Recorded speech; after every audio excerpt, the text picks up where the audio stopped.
What's going on, guys, and welcome to September's episode of Game of the Month, the show where we pick a game at random every month, and at the end of the month, we talk about it. My name's Seth, and joining me today is Chevy. Chevy, hopefully you're excited to talk about The Last of Us Part 2, which is our Game of the Month for September, and hopefully you're very excited, like I am, to find out what the community pick Game of the Month is in October. I am looking forward to, but also kind of not looking forward to talking about The Last of Us, mostly just because I did not get to play or experience it as much as I would like it to have. So yeah, this is going to be really interesting because, just being transparent now, I've finished the game already. I played it when it came out. Me and you jointly were going through it, but with our vacation and then the week I was gone, that's 2 weeks out of the month already, and then we tried to beeline it through, and we got to the second day, and we'll talk about that more. But you didn't finish it, so I have to find the balance of wanting to talk about the game in its entirety as a full review, but also I don't want to spoil anything for you. So we'll feel it out and see how the review goes. But you guys will know I'm reviewing it in its entirety. Chevy is essentially giving you his review of his impression of where he's at so far. So we'll get into that, though. And yeah, as far as community choice, I always look forward to that, mostly because obviously it's not something we've necessarily picked, and there is at least one item on there that I would like to play anyways. So, that's good to hear. And yeah, maybe you're watching, you're like, what's the community pick? Well, you've missed out. You can't vote anymore, but we asked you throughout September to vote for your pick for the game of the month. And how that's going to work is that has all been put on a list, and we're going to go through and eliminate your guys' picks until we have 2 runner-ups and the game of the month for October. Whoever picked that can celebrate and be like, hell yeah, it's been 3 years in a row now. I always win, psycho. We'll find out. So I'll just tell you guys right now, the games that were voted for are Hollow Knight, Ready or Not, Evil Dead the Game, Back for Blood, Divinity Original Sin 2, Warframe coming back after a long hiatus for us, and finally Neon White. So those will be the nominees to find out what will be the game of the month for October. And I want to thank everybody who participated in voting. We tried something different this year. We had you guys vote once the entire month. In prior months, we've had you vote every single episode, which seems to be a grueling process. And this is nice, simple, easy. And I think it's going to be pretty cool because we have a brand new way we're going to be picking game of the month here and possibly moving forward. Chevy found a cool thing that I'm going to show you guys right now. It is a wheel. It's not a random number generator from randomnumbergenerator.org, which I'm very excited about because it looks a lot better. And yeah, this thing's going to spin. It's going to land on something, and then we're going to knock it off and keep going until we get the top 3, and then we'll figure out what the runner-ups in the game of the month is. But if this works out well, we're going to continue to do this every month for game of the month because it just looks better. It's a lot more fun for us to watch the wheel spin because we don't know where it's going to land. And so let us know in the comments if you like this or if you want us to go back to clicking a button and getting a number. Which spreadsheets and numbers, yeah. Which I don't mind, but I as soon as you showed me this, I was like, that's much better. Yeah. Visually. I dig that so much more. Although it is fun for me to pick the number, tell you what the number is, and then you reveal what the game is. But here it's going to be for everybody at the same time. So that'll be pretty cool. Anything you want to say before we start eliminating people's picks? I have 5 of these games, so that's convenient. It's very convenient. Some of the people who picked some of these games have played some of these games with me before. So I was like, okay, we can go back to playing those. That's fine with me. So, Again, Hollow Knight, Evil Dead, Divinity Original Sin 2, Back for Blood, Warframe, Ready or Not, and Neon White. Those are the picks. We're going to start eliminating right now. I'm going to click the wheel, and the first one that gets pulled will be pulled off the wheel, and we'll continue forward from there. All right, ready? Yep. Let's do it. 3, 2, 1, go. The unfortunate loser is... Oh, no, I wanted to play that. Oh. Bye-bye. Never mind. All right. Well, thank you for Whoever voted for Hollow Knight but has been removed, better luck next year. All right, next one up, removed. Okay, 3, 2, 1, go.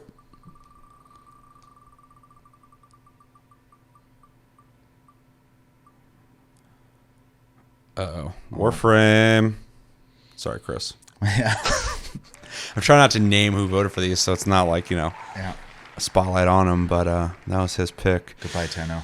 All right, well, we might just have to decide to return to Warframe on our own volition, but... He's playing it right now, so if you want to play with him, it'd be a good time to do it. Yeah, he was saying he's been on a kick again, and that's why he picked it, which I was like, you know what, it'd be kind of neat to go back and check out what's new. I haven't played it in a couple years, so... but I guess I'm not playing it for the channel, so removed. All right, we have 5 left for anybody listening. That's Neon White, Evil Dead the Game, Divinity, Original Sin 2, Back for Blood, and Ready or Not. I'm feeling pretty good because I would want to play all 5 of these games. 5? 1, 2, 3, 4, 5. I'm feeling less good because there's 2 of them I'd have to buy still. True. But otherwise, it's fine. I think these are all shooters, though, except for Divinity. Isn't Neon White a shooter? Platformer shooter, yeah. Yeah, interesting. Very interesting. October might be a very easy month. All right, let's do this in 3, 2, 1, and go. I'm kind of hoping for Ready or Not, but we'll see. Uh-oh. All right, Neon White. It was good knowing you. That's a game I was actually... Honestly, that's the one I was like sneaky rooting for because that's the one I wanted. That's the one I don't own, and I was like, I don't know if I was going to play that or not, but this would force me to do it. I might still check it out for sure, but because I've heard good things about it. But sadly, it has been removed.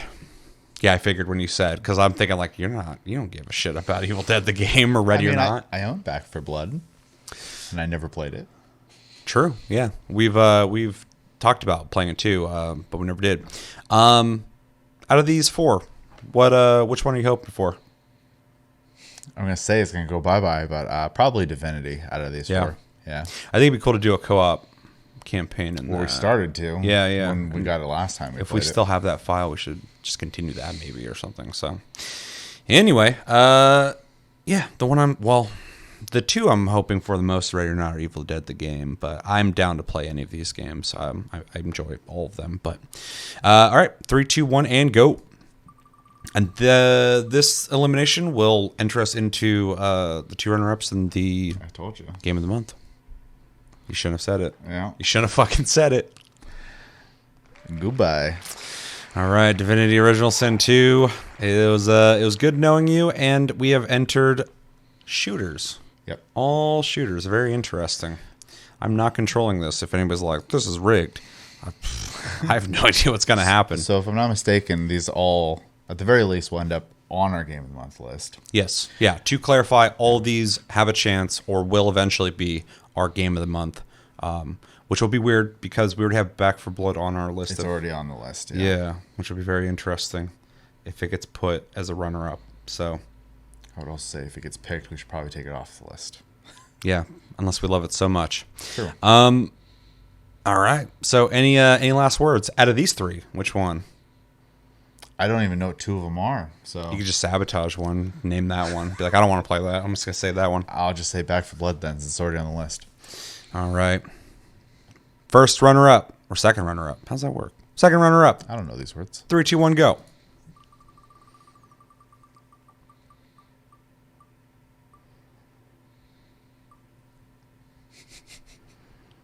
All right. This is becoming hilarious. All right. So Evil Dead, the game, is now on our list. I'm going to put that down.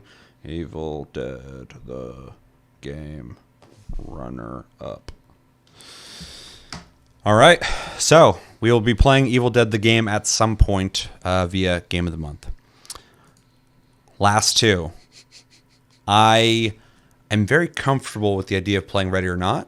I'm not going to talk about too much. It might be the game we have to review.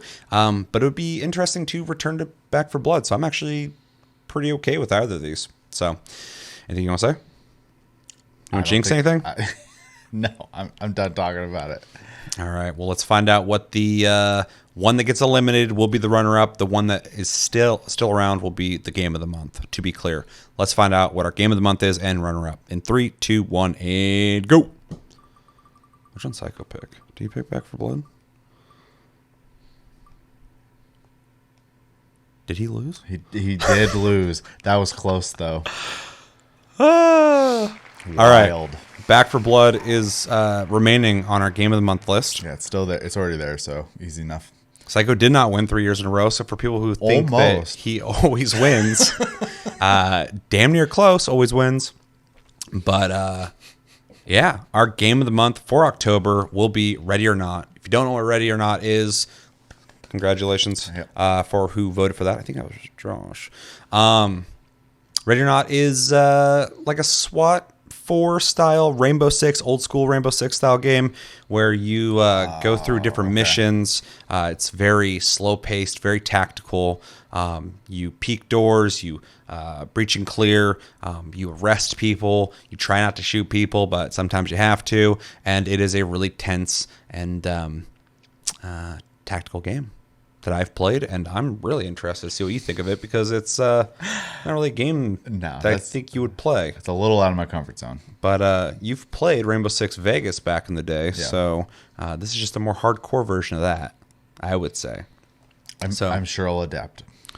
Yeah, so game of the month for October is Ready or Not. Congratulations on people who voted for that, the one person. And thank you again, everybody who participated in this. It was a lot of fun to do it this way and find out with you guys. And we'll do it again next year. Might do it the exact same way because that was kind of simple, sweet, easy. So, yeah. All right, let's jump into the game we actually played in September, which was The Last of Us Part 2. If you didn't get a chance to play The Last of Us Part 2, let me black this out. It is the sequel to The Last of Us, highly acclaimed, critically acclaimed game that everyone knows about already.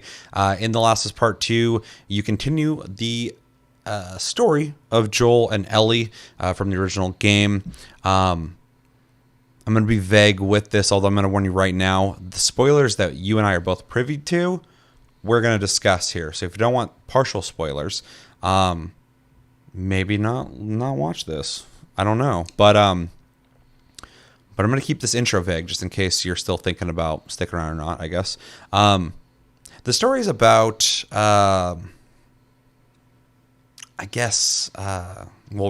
revenge easily, but loss, regret, and emotions. I guess it's a certain thing happens in the story that leads Ellie on a quest for revenge. I guess I'll just leave it that way. We'll talk about it. It is a third-person action shooter that has some stealth elements in it. You run around, you shoot things. You're able to upgrade your weapons. You're able to get little manuals that allow you to get better at using and doing certain things, pretty much perks. And it's a Naughty Dog game, so it's got that AAA excellent quality you expect from a Naughty Dog game. It's one of the pinnacles of AAA gaming, and it is a very bloody, gory, and uncomfortable game that I played, you watched me play. And to be clear, one more time, you got pretty much to day 2. You're like right before it. And I have beaten the game. So how about we start with your impressions of The Last of Us Part 2, with the caveat, of course, that you have not finished it. Okay. First and foremost, I did see the entirety of the original game. So the story on this is not lost on me. And that being said, I do think they do a good job of immediately tying the two games together, with some flashbacks and some new stuff. I think they do a good job in that regard. It is a very, very good looking game. This is a PS4 game. I'm looking at it on PS5, and I'm like, that was a really good looking game. It's a very good looking game, and a lot of attention to detail in places they really didn't have to.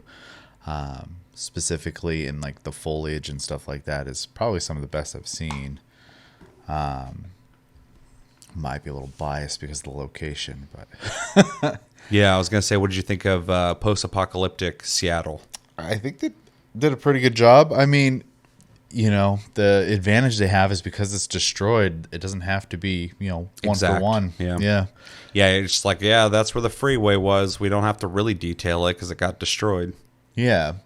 But mostly, I don't care about the city part so much as I do, like, obviously we live here, but this is a very green state. And being able to like kind of see what would happen if, Mother Nature just got to grow without us cutting her down constantly. It's an interesting perspective to see because you don't see Seattle in a lot of things, even though you see it more and more now. I feel like people are getting burnt out on LA and New York in games, so they're like, where else? Seattle's interesting. That's probably going to do Texas, but yeah. That'll be coming, dude. Florida and Texas, I'm sure. But Probably. with how much people are going there, I guess. But anyway, it's so it's interesting to see, a place we know in person, obviously, done to this level in such a AAA way. Being post-apocalyptic, it's really interesting to see. Yeah, I think it's probably one of the only times I haven't really complained. The one that kind of sticks out in my mind is was that Infamous? Their take on Seattle was An island on Mars. more like a theme park than a Yeah, it was city. weird. Yeah, so It was like, look, there's the Space Needle. Everything's brick, and everything's got a reddish hue to it, and you're on an island. yeah, it was kind of weird, but I mean, whatever, right? It's a video game. Yeah. But yeah, so I didn't play it, so I don't know how it feels, but I assume it feels just like the last game did. It looks like there's a lot more things that can be done, so I don't know how that translates to button presses, but it does seem a lot more complex than the first game in that regard. Yeah, and honestly, the biggest mechanical changes, I mean, everything feels better than it did before, but you can lay down now. You can only crouch in the first one, and there's a jump, but it's not a jump that you can really bunny hop with. It's more for jumping onto things, over things, stuff like that, when you are like platforming, as opposed to like, jump around shooting or something like that. Yeah. I also thought it was kind of interesting, and obviously, I guess it makes sense, with, and you had kind of said this, with the time being further ahead in this game. But the fact that clickers are so like prevalent early on in the game was kind of surprising to me. Which is convenient for somebody making a sequel to a game because they're like, well, what do we do? Clickers aren't like a new big thing anymore, so they throw them in there. But it also fits with the lore because they've been, around longer, so they've gotten to that part of that transformation. Right, and in the first game, they kind of explain the longer the infection goes, it goes through stages basically. So it would make sense you would run into more clickers, probably more on an equal level than you would with the runners. The introduction of new infected was neat. It probably explains somewhere in the game, but I ended up looking it up on a wiki while we were playing because, as mentioned, I didn't get through the whole game.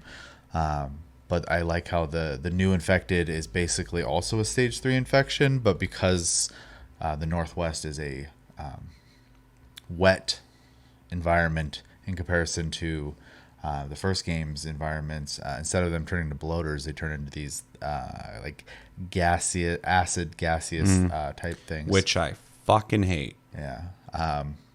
So So it's kind of interesting to read that that it's effectively a bloater. It's just because the environment's different. The buildup of the spores happens a little differently.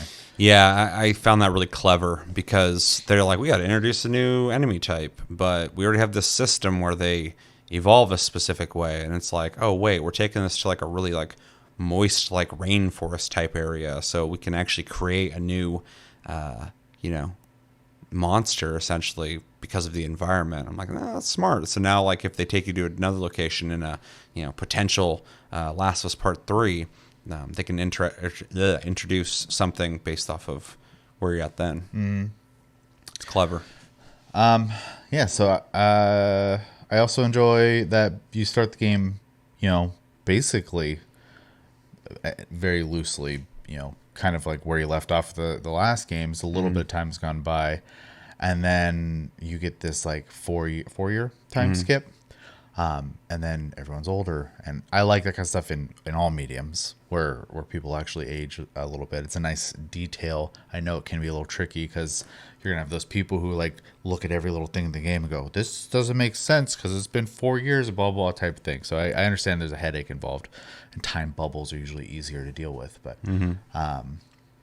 I liked it. I liked that a lot. Seeing Ellie more grown up, I believe that would make her an adult now. Because was she 14 or 15 in the first game? I think so, yeah. So she'd be 18, 19 now. And seeing that, basically this place that they've ended up in, they've built all these relationships, and we didn't have to necessarily go through, and it might happen later in the game in flashbacks or something, but we didn't have to go through and learn all these characters. They were kind of just introduced to us as if they've known each other naturally. Yeah, so we just get to see them interact with each other and learn about them a little more organically through storytelling, like when they're talking, when you're like walking around and stuff like that, and as part of conversations and stuff. And I actually really like that, because I really hate when the viewer's kind of treated like an idiot. Oh, 100%. So. I do think there is a very organic and natural progression in the writing on this game across the board, especially the whole game. If you allow yourself to play through it, some people didn't want to do that.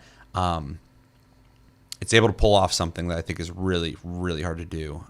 But even with these characters, you could just like use exposition and have somebody just explain like, "Oh, that's Dina. We met her like 3 years ago. Oh yeah, you did meet her 3 years ago. Where'd you find her? Oh, we found her, blah, blah," like something stupid like that. But they just start talking naturally, and they're able to fill in some of these gaps, and then they allow the characters to flesh themselves out to the point where you get to know them in such a way that you're not even thinking about like, well, who the fuck's this person? Right.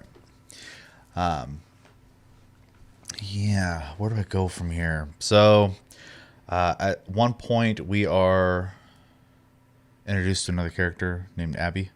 Abby, right? Yeah. Infamous Abby. And we kind of loves Abby. We kind of go through this sequence where she's with her group, and obviously this is new for everybody at this point in the game. And well, so you told me that you did not run into spoilers on this game. None. Yeah. Which is fucking insane to me, but pretty wild. We are in full spoiler territory now, though, so if you have not played this game or you haven't seen leaks or whatever, Abby kills Joel in the game, and you went into the game not knowing that. Right. So what were you, because I didn't get that. I saw the leaks, so I knew this was going to happen. I just didn't have the context. I'm like, who the fuck is that? Why'd that happen? But you got to actually experience the game the way the game was intended, which I'm very jealous that you got to just go in blindly, because I looked at the leaks. What was it like being introduced to a brand new cast of characters that inevitably kill a character that we love from the first game? Well, first off, they introduce her and it means like, you play her, and then you're interacting with this crew, and you go on that walk with that guy or whatever. Mm-hmm. But through their conversation, I started to get this vibe that she's probably looking, I assumed Joel and Ellie, because you could tell she was pissed off when they brought it up. Yeah. And I was like, well, what the fuck they do to her, type of deal. Mm-hmm. And without them blatantly saying that, I got that vibe anyways, because anyone who played the first game knows, the amount of people who had to die in the first game. Yep. So, and then Joel's also got a past, yeah. And so there's all these different variables. But it was interesting seeing that character as a playable character, because I still don't know where that's going, because we didn't get to revisit this. Yeah. I'm hoping we can sit down and actually continue playing it, because I would like. I mean, I was having fun playing it, but for your sake, I'd like you to continue the story of The Last of Us, considering you've seen the first one fully through. So, and it kind of bounced around between characters or whatever. You get more Ellie's relationship with Dina, and eventually obviously you have a part where a shit ton of infected are just everywhere. Mm-hmm. And the person that ends up, people that run into Dina is Joel and Tommy. And you're talking about Abby. Yeah, yeah. not Dina. Yeah, yeah. And they basically escort her to her base camp, which unfortunately was a trap for them at the same It's time. kind of what they were looking for, handed to them on a fucking gold Silver platter. Yeah. Yeah. Yeah, and then so we get obviously Ellie just happens to be in that area because they know Well, they never made it to their checkpoint, so they're wondering they're out what happened. looking, And but they split up, and Yeah. Ellie happens to be the one over there. So, and yeah, she also gets caught and then gets to witness the scene you said, which is done by Abby. It was I was more surprised that it happened earlier in the game. I kind of felt like it was going to happen because I was trying to figure out what the catalyst of the game was going to be. yeah, Because in the first game, obviously, the catalyst is transporting Ellie, and then the discovery of her immunity. And in this game, I was like, well, everything's okay. There has to be some drama that happens for this. And once I saw them basically once she shot Joel's leg with the shotgun, he's done and his for. leg was fucked, I was like, I don't think he's making it out of this. So Yeah, shit's brutal.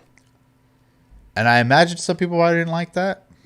I like tragic storytelling, and I think it's a good catalyst for a revenge story. Don't get me wrong, I like Joel, and I'm sure they could have told a good story with him alive. But I do think there has to be stakes in stories as well. I think a great example of this would be like the Cyberpunk anime. Without going too into that, there are stakes in that anime. I'll just say that. We did an hour-long review of that over on Tasty Flicks, so go watch that. Yeah. Yeah, and after that, it's mostly, without going into the details of the conversations that happened back at the base, Ellie is on the hunt for these people, and Dina's coming with. Yeah, and it really emphasizes that like nobody's gonna be able to stop her. Yeah. Unless they were like to cage her or something like that, and everybody there knows that. And even in the time you've seen, it's kind of emphasized that like Dina's aware like this is just gonna happen regardless of what happens to Ellie or whatever, and so she's just trying to be supportive of it. She got her own shit happening as well. Yeah, you got to the point where you had revealed to you that Dina is pregnant. Yep. While out on the hunt for people they're gonna kill, so that exacerbates And things. being chased by them Yep. because they're in their territory now, and yeah. Yeah. And that's A lot of pretty shit much what going I've seen. When we left off, it was a flashback scene Yep. with Joel and Ellie, and we just stopped, so I don't know where that goes. But first impression so far, I think it's a good intro to the game. I don't know what the payoff's going to be because that makes and breaks stories. But so far, the tension is good and the reason is good. So Yeah. I don't know where to begin with this. Just so first off, I'm a huge fan of The Last of Us. It's one of my favorite games ever made. I think it's fantastic. I love the characters. So obviously, this game was very impactful for me. I was one of the unfortunate people who saw the leaks when they came out. So that impacted my early impression of the game, but I'm happy to say by the time I've finished it, I ended up loving the game. So just kind of letting people know, because I know some people saw those leaks and never even touched the game or barely played the game. So I told myself I had to play through it so I know like what they're doing with it. But it is kind of crazy to see. The game's coming out. I'm already assuming Joel will die in it because I'm like, it's the sequel. He's getting older. World's fucked. They're going to definitely pass the torch to Ellie, so something's going to have to happen, and it's going to be tragic and sad. I had no idea that they were going to use him as the catalyst, like you said. Yeah. Which makes complete sense because, things are going great where they're at. Things are still kind of rough, but they got a system down where they're going around. They're hunting down, any stragglers, any clickers around the area. They're looking for supplies. They're going to run into, post-apocalyptic problems of like resources and stuff like that. But outside of that, they got it pretty good. I say resources, bandits, or someone getting bitten and not saying anything type of deal. Exactly. So. We're breathing in spores, but that stuff happens pretty quick. And so, yeah, the using Joel early on, I was also surprised that like right in the beginning of the game they do it, and it's like, whoa! But it is the catalyst. Yeah. And it does do a lot for the story later in the game. That I can't go into too much, but because you've already seen a little bit of the nature of the time skip and then the flashbacks, the story heavily plays in the now, but fills in a lot of the gap that we weren't there for before, as you will see more of. And so even though we lose Joel early in the story, and it's fucking horrendous and brutal, and it's supposed to be, we still don't. That's not the last we see of Joel in this story. They play around with that quite a bit, and so by the end, I think the payoff is worth it. Though I get how some people were upset about that. You're supposed to be, so that's just how you take that. Yeah, so it's a beautiful looking game. I think it's one of the best looking games I've seen. It is a last gen game, but it's a fantastic looking game. Character models are really good looking. Facial mocapping is fantastic. It's happening even while you're playing, which other games do as well, but this does it very well. The world is detailed, lush, going from different locations. I mean, Naughty Dog can do it all. I brought up when we're playing Rockstar a couple times because I'm like, there's only like a couple devs who can make games like this, and it's like Rockstar, Naughty Dog, and I'm talking about like the whole thing. I'm talking about on a tech level, like putting this much work into like the textures, the character models, the animations, doing all the little things people don't have to do, but they do it because they're like, no, this game's gonna be like the best looking game ever made. That's just what we're doing. I'd say the mocap's pretty crazy. I mean, just watch her play the guitar like in real time. I mean, like the fingers are like amazing. And obviously nowadays you just strap a bunch of stuff on the hands and they can do it, but it looks better than most people's stuff. So, graphically it is a standard that other people are trying to achieve. So, it's top notch. Performances are fantastic. Everyone plays their characters great. There's nobody holding this back in their performance. So that's also really good. Being vague, I love the story of this game, even though it is a brutal story. It's not a happy story. So you have to be kind of prepared for that. Like when you watch, something like really sad and you still appreciate it, but you're like, fuck, dude, that was a lot. Grave of the Fireflies or something. Like I'm like, I'm not gonna watch that again, but it was really good. This has that going on. Don't want to talk too much on that though. Really like the story. I think the writing is really well done, regardless of how you feel about Neil Druckmann or if you like the story or not. It's if you allow yourself to go through it completely and appreciate it, it's a very gradual story that I think is very responsible in how it achieves what it wants to achieve if you let it. I know a lot of people are resistant to this game still, but you just gotta play it and let it unfold the way it's supposed to, because that leak really fucked this game in people's perception. Story's good. Music's fantastic, of course. Environments are good. Combat's the best it's been yet. It's definitely a more evolved version of the last game, but it's way more fun to play. And I thought the first game was fun. Some people were like, the gameplay wasn't that good in The Last of Us, just the story. It's like, nah, I like the gameplay, but I like stealth games. So the idea of like sneaking around, listening to people, taking them out slowly, and then getting into these like low resource gunfights, that's my bread and butter. So I like that kind of gameplay. This is that, but way better. It sounds like a small thing, but to be able to lay down in combat, I think is something like most games should have. I love that. I like having options. The jump, it's cool. I don't really use it a whole lot outside of like, when they are like, hey, you need to jump over there. I'm like, okay, I'll do that. But yeah, guns feel really good. They're brutal. Gore in this game is realistic and really impressive. Like you play like a game like Doom and you want to watch everything just blow up and heads fly off and limbs and all sorts of shit. In this, you do it and you're like, whoa, when you see like, you know, someone's skull break into pieces and you can see part of their jaw somewhere. Like you're like, wow, that's really crazy. Or like, you know, bullet holes or blood's pouring out and pooling on the ground, stuff like that. Like the game's really trying to be unsettling in that sense, and I think they pull it off. I remember before the game came out, they were talking about how they wanted you to not feel good when you shot people in the game, but you have to do it. And so when the characters are talking to each other, they're calling each other by names. When someone dies, they're like, upset about it. This is their tribe. It's just like you're in your tribe. They're really trying to push that feeling of like, these are humans just like you.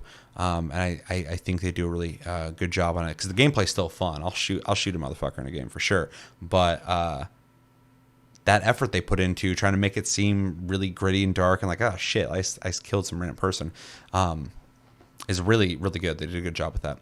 And yeah, the gun upgrades are good. They really matter. I mean, like you use the guns early on. There's a lot of weapon sway or aiming sway, recoil. Some guns don't have scopes, stuff like that. And as you get more parts that you're scavenging for, you're able to upgrade these weapons to make them feel a lot more lethal, a lot more helpful in situations. And then with certain upgrades, you're able to, make more arrows with less resources, all that kind of stuff. So just slowly, you're just becoming a more proficient Ellie assassin. Unless you're playing Abby, and you haven't seen much of her gameplay, but she's the muscle. She's the burrito muscle, and she has a lot of punching and a lot of choking, so she don't need no upgrades. But I'll leave it at that. We got to play more. You got to see her gameplay because the thing that's interesting, I'll spoil it for you. Ellie's skill trees and weapons are not the same as Abby's. Okay. And so the progression's different on both the characters. And you'll see that when we play it more. But I appreciate that too because it's not just like, well, it's her story now, but you have like the same guns and the same abilities, stuff like that. They're completely different people. And there's some things that happen later in the story where worlds collide, where you get to kind of really see that these are different people, and it's interesting. And we'll get there at some point. I don't know really what else to add outside of I can't talk about a lot of the story that we haven't seen because there's a lot to talk about there. But overall, it's a fantastic game. It's a game that other games strive to be. I love the characters. I love the story. I think the writing's smart. Joel being killed in general, but early on, is a brutal tool that they had the balls to do. And a lot of people could have failed with that, and it would have pissed me off. But they didn't fail. And so I just have to fucking go, well, you did it. You successfully and responsibly did this to us, and it worked. So that just kind of goes towards the writing aspect of it. And yeah, seeing Seattle, post-apocalyptic Seattle's cool. Really interesting to see like landmarks. I'm like, oh, I've been there. That's cool. I also appreciate the puzzle design in the game. It's basic, but it just gets your cogs moving a little bit. It kind of gives you something to think about real quick in between the shooting. I think one part that adds to that too, that I noticed was the, for lack of a better term, rope physics that are in the game. So you can actually do puzzles by, throwing, a rope or cord over or under or through things, which is an interesting dynamic. I feel like somebody made that in the engine, and they're like, we're going to use that a lot because it's like you got to plug this cord into a socket, and I'm like, okay, and I walk over, throw over a fence, I plug it in, and then they're like, hey, how are we going to get up there? Oh, here's our rope, and you throw it over, you climb up it. So they're getting a lot of use out of that mechanic. But the first Last of Us, there's a lot of grabbing things for Ellie to get on, or lots of dumpsters. Yeah. When we're playing this, I saw a dumpster and so I'm like, oh, I gotta grab that. That's for something. But yeah, they do some fun creative stuff with that. And on that note too, one thing that this game does better than almost every game ever is the ambient dialogue is nonstop. There's always something being said if there's multiple characters, or if they're by themselves, they have something to say about the situations that are happening, to the point where if you are sitting there trying to figure out a puzzle, You're not just like in a quiet open area going like, what do I do? Like, characters will walk around talking, figuring out with you. And even when you read like notes that are in every game ever, that just like is exposition on lore and the story and stuff like that, where you just read a note, people are leaving all over the fucking place for some reason in every game. Ellie will actually read it, or as you're reading it, she'll actually like tell Dina what she's reading. So even if somebody doesn't want to read the whole thing and get the gist of it, it's really smart, and it's an extra effort that most people wouldn't do in their game. So they really, they're really pushing a lot of. I wouldn't say what to expect from devs, because I don't expect this from most devs, but yeah, I kind of wish for it from a lot of devs in that regard. Yeah, I don't know if I have much else to say. Well, not every game needs to be a cinematic experience. 100%. So. Because we talk about all the time on this channel as well, that playing like just a game that's a game. Yeah. Don't need no big story. Doesn't need to be realistic and gritty, all that shit. Has to be fun. I mean, we played Tome recently. Check out Plus Club if you want to know a review on that. But simple game, you take pictures. It's not The Last of Us Part 2. So yeah, there's plenty of room for all that. But when we're talking about big fucking companies, world-renowned devs, shitloads of money being poured into a game, there's The Last of Us Part 2 made by Naughty Dog. And then there's also a AAA game called Battlefield 2042. And there's a fucking world of difference between those games. True. So there's a standard in AAA that some people will do. And when you look at other people doing AAA games, you're like, what the fuck are you doing? There's indie games out there that are better made than this with less money. So anyway, I'm not going to rant. Last of Us Part 2 is great. Love it. Want to play through it more with you and get the full story. And then if we do that, we will continue this review in a separate episode, because I've been dying to have like a legit, this will be my legit review, but a full discussion on the game as a whole with somebody. I've been wanting to do that for a long time. So, yeah, great game. A lot of fun to play. Very brutal, very dark. Anything else you want to say on impressions?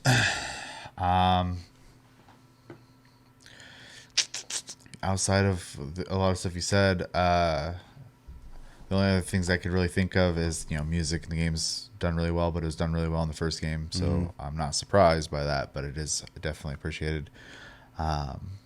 It really is a characteristic of the game. Yeah. It really is part of the... It's a little weird. Well, yeah, you find guitars everywhere, too. Yeah. So. But it's a little weird that, and it makes sense, right? It's a post-apocalyptic world, what songs would be passed down. But it's weird hearing music from, like, my childhood. So, a little strange. That's the past for them, dude. It's the past for me. Relic of a bygone era.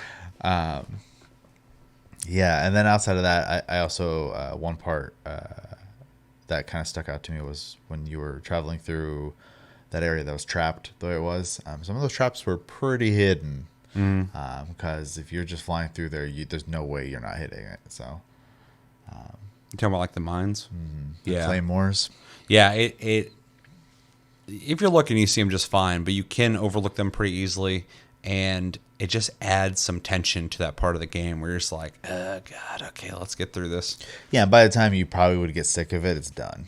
Yeah, no, the game is paced really well. So they did a good job in that regard. And then I've also really enjoyed the level design. It seems to be done really well, because you'll be in like a building and you'll spend a pretty decent amount of time in there. And I'm like, this doesn't feel like you've just been in like a room the whole time. You've been in like multiple parts of the building, and it kind of feels that way. So they did a good job in that regard too. So yeah. One last thing I want to say before we jump into recommendations is playing through this time is a lot more enjoyable than the first time, because the first time I played the game, I was coming from the leaks, and they didn't negatively impact me as much as a lot of people, but having that information without the context, I was like, okay, I don't like what you did there. I don't know what the story is, but prove to me that you did that right. So I'm playing through the beginning of the game, and I'm like, is this, like, what's the point of this? Why are you going this way? And by the time I beat it, I appreciated it. But playing it knowing what's coming, I was able to put my guard down and just kind of play the game, and I'm enjoying it a lot more the second time around. So it's really interesting. Yeah, I mean, I think most people, there's a set of people who who don't like spoilers don't matter to them at all. But I do think specifically anything story heavy, that spoilers are just so unfortunate because when you're telling a story, regardless if that medium is a movie, a book, or a game or whatever, if you're not taking it in the way that it was crafted for you to take it in, you're not getting the intended experience, and so like it's tainted basically. So, which is unfortunate. Well, that's the word. That's the word I've been using with this. Was the game was tainted before it came out, because I remember when those leaks happened, the narrative was, Neil Druckmann wants to kill off Joel so he can pass the torch to a girl, which is stupid. And a girl kills him, and you're gonna play as her, because now she's like, taking over form or something like that. And I'm like, that doesn't make sense. Like, that sounds fucking stupid. But a lot of people were like running with that narrative. And I'm like, where are you even getting that from? And that's how much it tainted the water of like the game's release. Like, if you would have just played it blind and that would have happened, you would have went like, whoa, what the fuck? And you would have kept playing to find out what's going on. But when this narrative builds off this leak that happens where you just see her kill Joel without any context, just some chick with a golf club going boom and killing him, and you're like, why'd they kill him off like that? Like, no context, but people made up their own stories, people made up some really crazy stories. Well, and regardless of the character, their gender or whatever, it was just like a big part of it. No, like, for sure. I was like, what do you? And there are, obviously there's a lot of nuance to that topic alone, but Yeah. Sure. Referring to The Last of Us, regardless of the idea of passing the torch on to a girl, and it's not like this was a random character they're passing the torch. This is an established character you played an entire fucking game with. Exactly. Yeah. So I don't really like that character could have been a boy and it would have been the same thing. Like, so I don't see that in this case. Well, and the torch is kind of the story's torch gets passed to Ellie through the events in the game, but not for any kind of like. There was a perception of like it was being thought of as like they're passing it on to her to meet some kind of like social quota. I mean, which I could see somebody else doing possibly in like a shitty TV show or something like that, but they didn't do it here. Well, it's easy to have that opinion too, just because a lot of people in game development have those views very vocally. And so it could be really easy to see that. And if it came off blatant in any medium, call it out for sure. Because that's just bad storytelling. 100%. So that's always my problem with anything like that. Anything shallow like that, I'm like, that's just lazy, dude. Yeah, and I want to keep this obviously a little on the short side because it's kind of detracting. But yeah, we'll go back to just the game. Sarah Connor in Terminator is a strong female character who's amazing in that movie and helps make that movie. And we weren't told that, just like I feel Ellie is a strong character that we've watched get stronger, and we weren't told that. So yeah. I think it's very equal. Very natural, very just good writing, good characters. Yeah. There's a difference. But anyway, that was just a really strong talking point before the game came out that I think ruined a lot of people's ability. And I'm pretty resolved in the way I think, and I'm pretty nuanced. So I was able to look at that and just go like, I need the story, I need the context. I'm not stoked about it, but like, I got to play it. I did. But a lot of people were just like, I'm not going to play this ever. They ruined it. And I'm like, you don't even know. So anyway, I'll leave it at that. Yeah, that's all I had to say. So let's jump into recommendations, unless you have anything else to say. Nope. If you're a fan of The Last of Us, play this. And this is one of the only times I'm being like legit about that. A lot of times I kind of say that as a joke, like I assume you played it if you're a fan of the series. But there are fans of the first game that did not play this. Play it. Just play it. Get it on sale. Play your friend's copy. I don't care. Watch it all the way through on YouTube if you really have to. Although I never think people should be really doing that unless they have reason to do that, I guess. But play through it if you're a fan of the first game, because it is a good sequel to that game, and it's a good evolution of that gameplay. If you're a fan of AAA games, big budget, high quality, great looking games, that show the might and power of a lot of money and a lot of talent, play it. If you like cinematic games with very cinematic storytelling, play it. If you like zombie movies, this isn't a zombie story, but you could relate it to a similar situation, play it. If you like horror, it's not really that scary of a game, but it's a scary situation to be in a post-apocalyptic world with different factions trying to kill each other and fucking spore monsters after you. Clickers are pretty creepy. A lot of dark places. So if you like horror, definitely check it out. If you like third-person shooters, I would recommend it to you. It's a very competent and very fun third-person shooter, fully fleshed out, in my opinion. There's a lot of crawling around, running around, setting up mines, shooting, bow and arrow. That's a lot of fun to shoot. So yeah, if you're looking for if you're looking for like a gory shooter, it's got pretty impressive gore physics and effects. So if you're looking for some brutal kills in a game, you can get them here. If you like stealth games, people don't ever talk about The Last of Us as a stealth game. It is. You sneak around. It's got AI to lose track of where you're at. You don't know this, but you probably do maybe from the trailer. There's dogs in the game that will pick up your scent and start tracking you down. You can really play this game like fucking Solid Snake if you want to. So as a stealth fan, I really like that stuff. You can sneak up behind people, take people out, stuff like that. I recommend it to like most people. I think there's certain. I wouldn't recommend it to someone's kids, but no. But for it's a really really mature story. It's really intense. I'm sure plenty of kids played it. I know some adults who probably couldn't handle it. So yeah. And if you like the Vengeance trilogy, sympathy, no sympathy for or sympathy for Mr. Vengeance. And like Old Boy and stuff like that. If you like really dark revenge tales, this is one for sure. Yeah. You don't got anything? no. Okay. All right. Well, I know you went first on impressions, but I'd like to hear your grade because with the emphasis of that you have not finished the game, so this is more of your review of this impression. Yeah. So at the beginning of the game, I think has done a good job of getting me interested in what's to come, which is very important. So there was a hook for sure. Mm-hmm. I'm impressed by the AAA nature of the game. It's kind of a rare treat.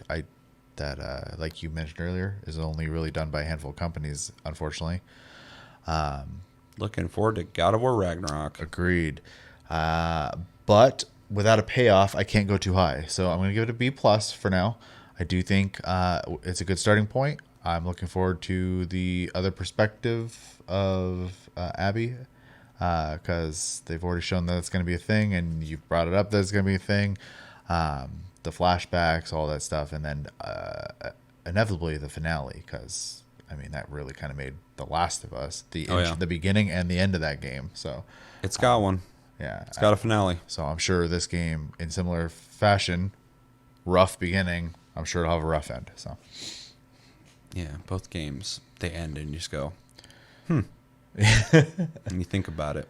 So, yeah, I think that's fair. I kind of want to make a little clip now where it just shows Joel's head getting caved in with a golf club, and then you're just like B+, because that's pretty much as much as you've seen story wise. Yeah.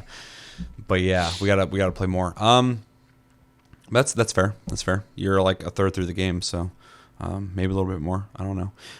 Okay, so I'm going to grade this. I've been kind of shuffling between two things, but I think I'm just going to do it. I'm going to give this an A+.